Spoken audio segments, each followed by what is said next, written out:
Hello everyone and welcome back to my channel Edmond Mendaros, and for today's quick tutorial I'm going to show you guys on how to download or install the Microsoft PC Manager on your Windows computer, which is basically a newer versions of like this cleanup. If you want to have a comparative, frame of reference and having a different functions like cleaning temporary files, and it can also have adjust startup programs. And without further ado, and let's go ahead. So all you have to do is to click on start menu. So click lang natin yan. And then kailangan mo lang select dito yung Microsoft Store. So i-open lang natin yan. So click natin. And then wait natin na ma-direct tayo dito sa Microsoft Store. Okay? So once na-open na siya, so dito lang sa taas makikita mo dito yung search up. So click mo lang yan. And then, kailangan mo lang i-type yung PC Manager, right? And then, press mo lang yung enter. Okay. So, makikita mo kaagad dito yung Microsoft PC Manager na makikita mo din dito na free po siya. So, wala siyang bayad. And then next, so kailangan natin i-click tong Microsoft PC Manager. So, click lang natin yan.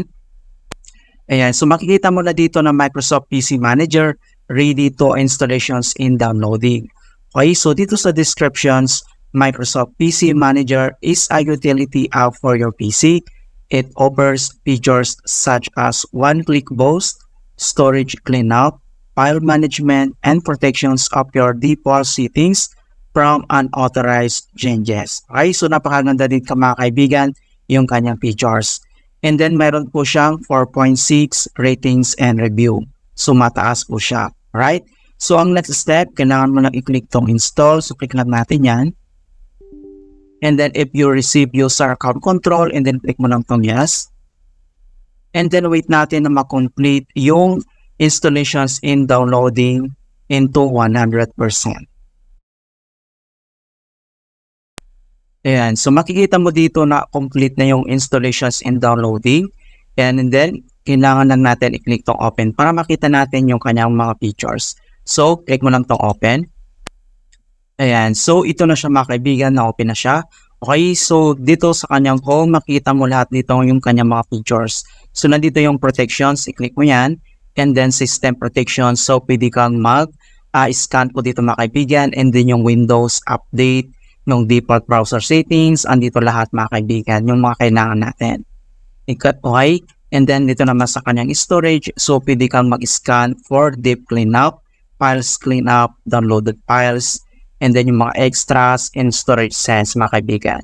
And then same naman dito sa apps, nandito lahat yung process management, start up apps, manage apps, yung Microsoft Store, nandito rin siya mga kaibigan. Same dito sa kanyang toolbar, nandito yung meron siyang screenshot folders, recorder, captions, notepad, calculator, complete po siya mga kaibigan. And then yung restore settings, nandito rin. And then yung kanyang settings mga kaibigan. So pwede mong i-turn on tong kanyang smart mouse din. Yeah, so complete talaga mga kaibigan at napakaganda gamitin ito. Okay, so ganun lang po kasimple on how to download and install Microsoft PC Manager in Windows 11 and Windows 10. And please don't forget to like this video, subscribe to my channel for more quality content. Thank you guys and see you in my next tutorial.